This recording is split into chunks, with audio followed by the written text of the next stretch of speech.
Hello दोस्तों, मैं मनोज वर्मा एक बार फिर से आप सभी का स्वागत करता हूं प्रतिज्ञा क्लासेस के ऑनलाइन यूट्यूब चैनल में। बात करते हैं अंटार्कटिका महाद्वीप के संदर्भ में। तो देखते हैं कि देखा जाए तो अंटार्कटिका महाद्वीप की खोज किसके द्वारा की गई थी। तो ध्यान रखना कि अंटार्कटिका महाद्वीप खोज 1773 में कैप्टन जेम्स कुक द्वारा की गई थी। तो अंटार्कटिका महाद्वीप को देखने वाला पहला व्यक्ति कौन था?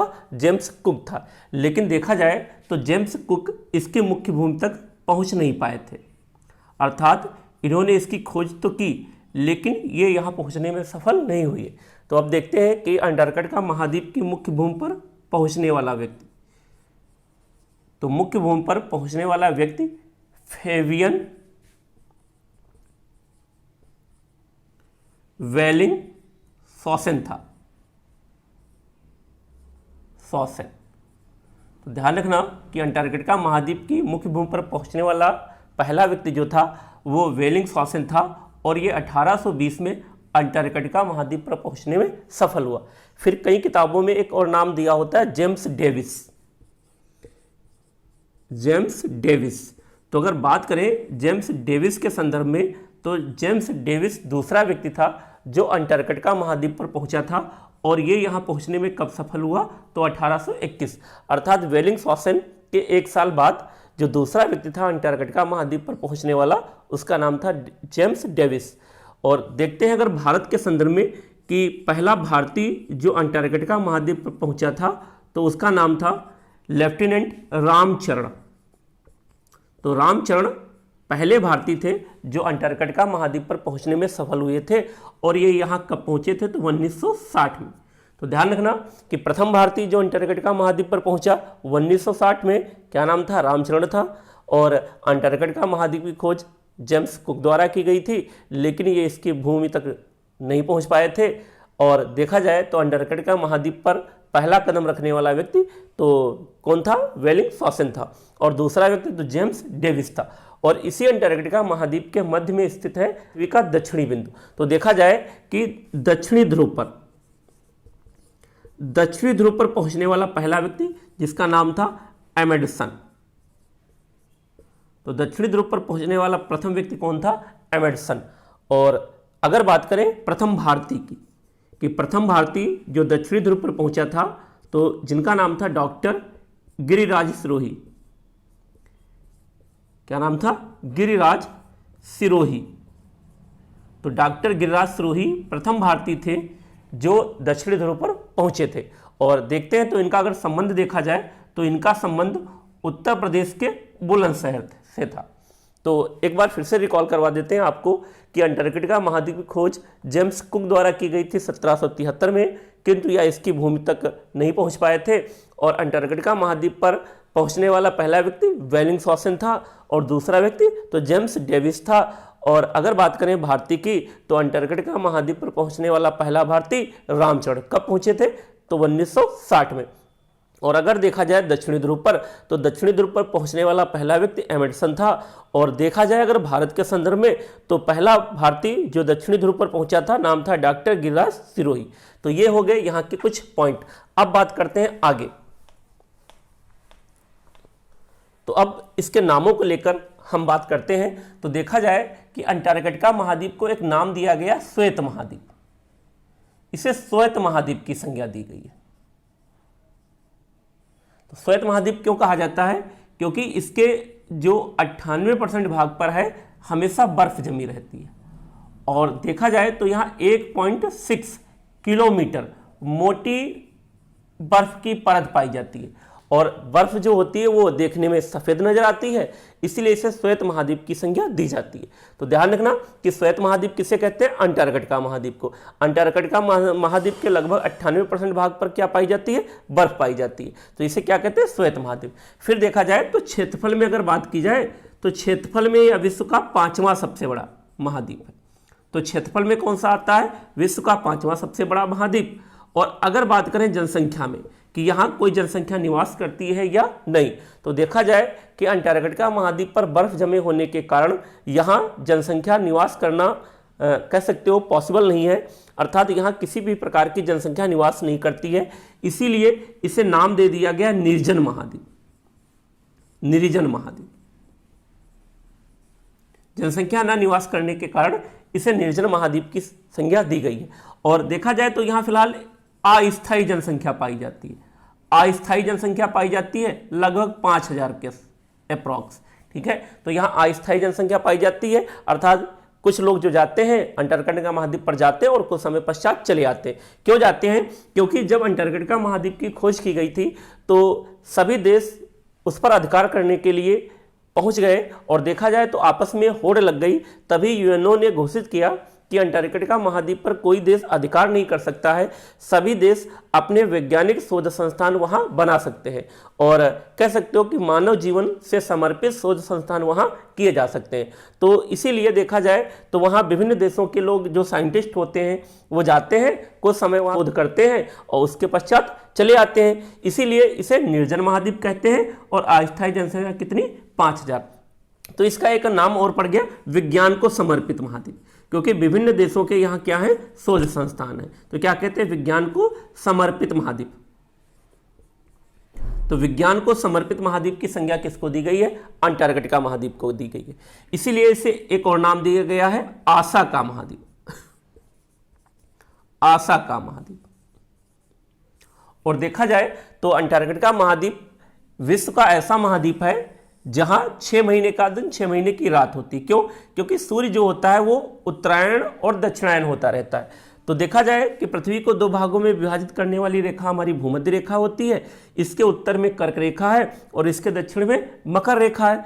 जब सूर्य हमारा कर्क रेखा पर होता है तो अंटार्कटिका महाद्वीप में 6 माह का क्या होता है? रात होती है, अर्थात 6 माह की रात होती है और रात यहाँ काफी सर्द और बर्फीली होती है।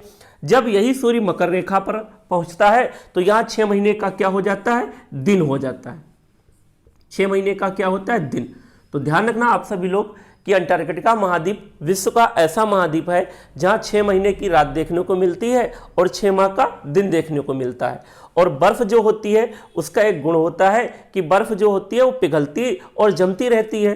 तो कहीं कहीं बार देखा जाता है कि बर्फ पिघल गई, कुछ दूर बाद यहाँ एक पहाड़ जैसी आकृति थी और बर्फ पिघलने से ये आकृति खत्म हो गई और फिर थोड़ी दूर बाद एक बर्फ जैसी आकृति अर्थात एक पर्वत जैसी आकृति बन गई। इसीलिए इसे एक नाम दे दिया गया गतिशील महाद्वीप। गतिशील महाद्वीप की संज्ञा दी गई। तो ये इसके नाम हो गए। श्वेत महाद्वीप कहते हैं क्योंकि यहाँ 98% बर्फ पाई जाती है। क्षेत्रफल में देखा जाए विश्व का 5वां सबसे बड़ा महाद्वीप। जनसंख्या में देखा जाए तो यहाँ किसी भी प्रकार की स्थायी जनसंख्या नहीं निवास करती है। शोध संस्थान के लिए लोग जाते हैं तो यहाँ की अस्थायी जनसंख्या लगभग कितनी है? 5000। इसीलिए इसे कहते हैं निर्जन महाद्वीप। फिर देखा जाए तो यहाँ विभिन्न देशों के शोध संस्थान हैं, इसीलिए इसका नाम पड़ गया विज्ञान को समर्पित महाद्वीप। फिर इसका एक और नाम है आशा का महाद्वीप। 6 महीने के दिन 6 महीने की रात होती है और यहाँ बर्फ पिघलती और जमती रहती है, इसीलिए इसे नाम दे दिया गया गतिशील महाद्वीप। अब आगे बात करते हैं अंटार्कटिका की। कुछ इसके और फैक्ट हैं, उन पर देखते हैं, चर्चा करते हैं उन पर, ठीक है। तो अब आगे अगर बात करें अंटार्कटिका महाद्वीप की तो देखते हैं यहाँ के कुछ और फैक्ट हमें एग्जाम में देखने को मिलते हैं। वैसे यहां से सर्वाधिक नामों को लेकर ही क्वेश्चन आपके एग्जाम में बनता है। इस प्रकार से हमारे अंटार्कटिका महाद्वीप की स्थिति फैली हुई है। इस प्रकार से हमारे यहाँ एक महाद्वीप फैला है, ये जिसे कहते हैं अंटार्कटिका महाद्वीप। तो देखा जाए कि अंटार्कटिका महाद्वीप का जो उत्तरी भाग है यहां पर एक सागर फैला हुआ है। इस प्रकार से एक सागर स्थित है जिसे कहते हैं वेडल सागर।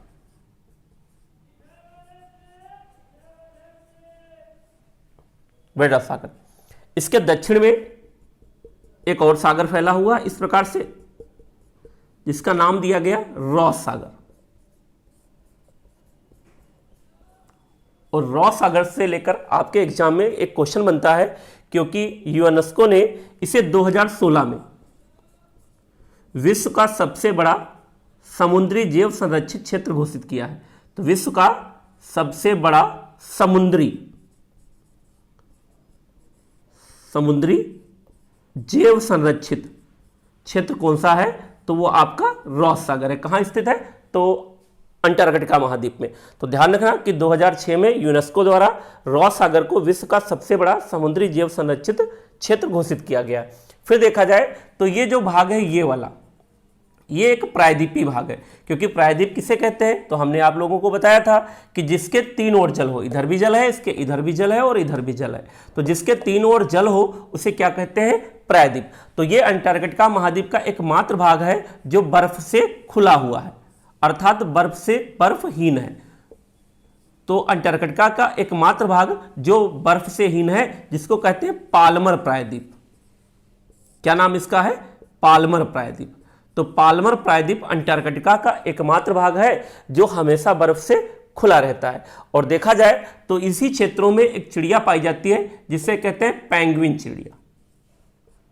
तो पेंगुइन पक्षी का संबंध कहां से है, तो अंटार्कटिका महाद्वीप से। देखा जाए तो एक प्रकार की चिड़िया होती है, इसका कह सकते हो कि व्हाइट या ब्लैक दोनों मिक्स कलर की चिड़िया होती है। कई बार हम कह सकते हो कोई डिस्कवरी में या किताबों में देखने को मिलता है कि बर्फ का टुकड़ा है जो पानी में तैर रहा है, उसी पर एक चिड़िया बैठी हुई है, पेंगुइन। तो ध्यान रखना पेंगुइन चिड़िया का संबंध कहां से है, तो आपके अंटार्कटिका महाद्वीप से। कई बार क्वेश्चन भी पूछा गया है कि जैसे शुतुरमुर्ग का संबंध कहां से है, तो अफ्रीका महाद्वीप से। ठीक है, गोडाउन का संबंध कहां से है, तो भारत के थार मरुस्थल से। उसी प्रकार से पेंगुइन का संबंध कहां से है, तो अंटार्कटिका महाद्वीप से। फिर अगर आगे बात करें अंटार्कटिका महाद्वीप की, तो इसके मध्य में, इसके बीचों बीच में हमारी पृथ्वी का दक्षिणी ध्रुव स्थित है, दक्षिणी ध्रुव। तो जो दक्षिणी ध्रुव है वो अंटार्कटिका महाद्वीप के केंद्र में अर्थात बीच में स्थित है, मध्य में। और इसी दक्षिणी ध्रुव पर पहुंचने वाला प्रथम व्यक्ति कौन था, तो डॉक्टर गिरिराज सिरोही।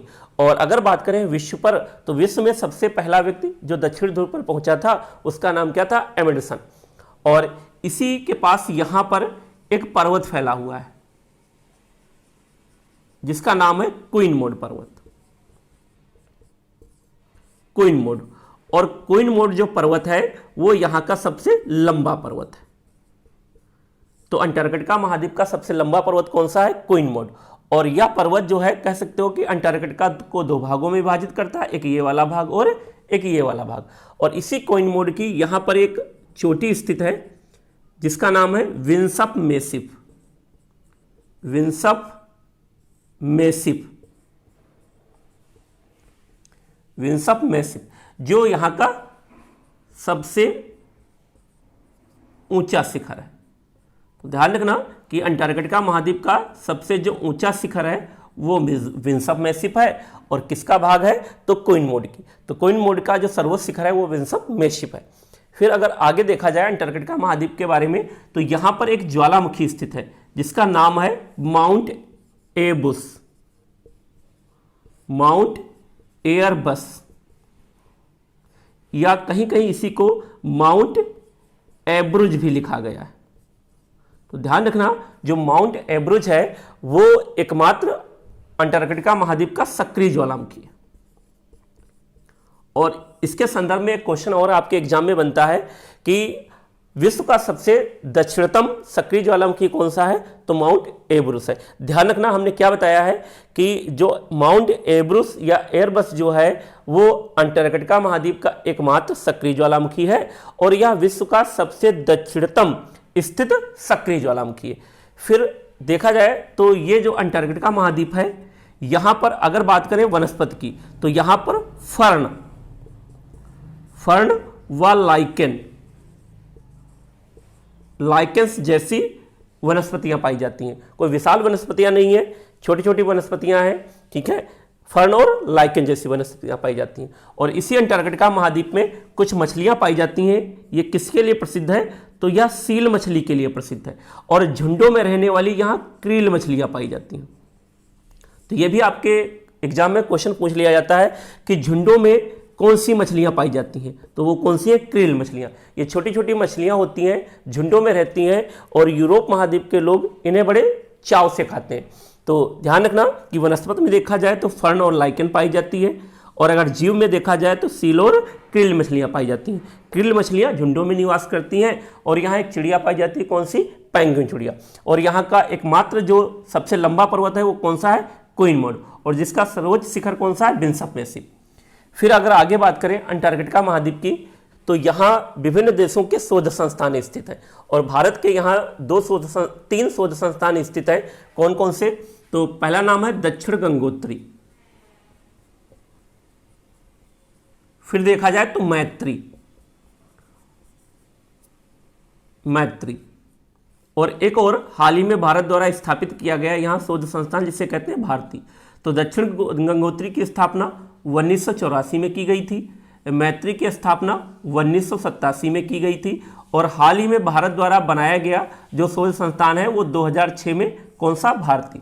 तो भारती जो है अंटार्कटिका पर बनाया गया भारत द्वारा सबसे नया शोध संस्थान है और मैत्री 1987 में बनाया गया था और भारत द्वारा बनाया गया सबसे पुराना जो शोध संस्थान है वो दक्षिण गंगोत्री। देखा जाए तो दक्षिण गंगोत्री अब नष्ट हो चुका है और वर्तमान में भारत के सिर्फ 2 ही शोध संस्थान है, मैत्री और भारती। एक और आ जाता है भारत का शोध संस्थान जिसे कहते हैं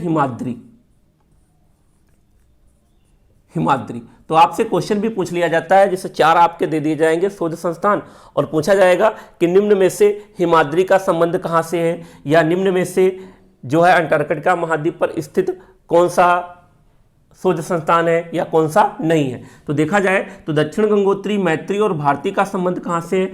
अंटार्कटिका महाद्वीप से है और हिमाद्री का जो संबंध है वो आर्कटिक से है, आर्कटिक से है। ठीक है, तो आर्कटिक अर्थात उत्तरी ध्रुव से है। ठीक है, तो ये ध्यान रखना, ये आपका हो गया अंटार्कटिका महाद्वीप। और अगर आप लोगों को हमारा वीडियो अच्छा लगा हो तो लाइक करिए, शेयर करिए, कमेंट भी करिए और ज़्यादा से ज़्यादा लोगों को सब्सक्राइब करने के लिए कहिए। धन्यवाद।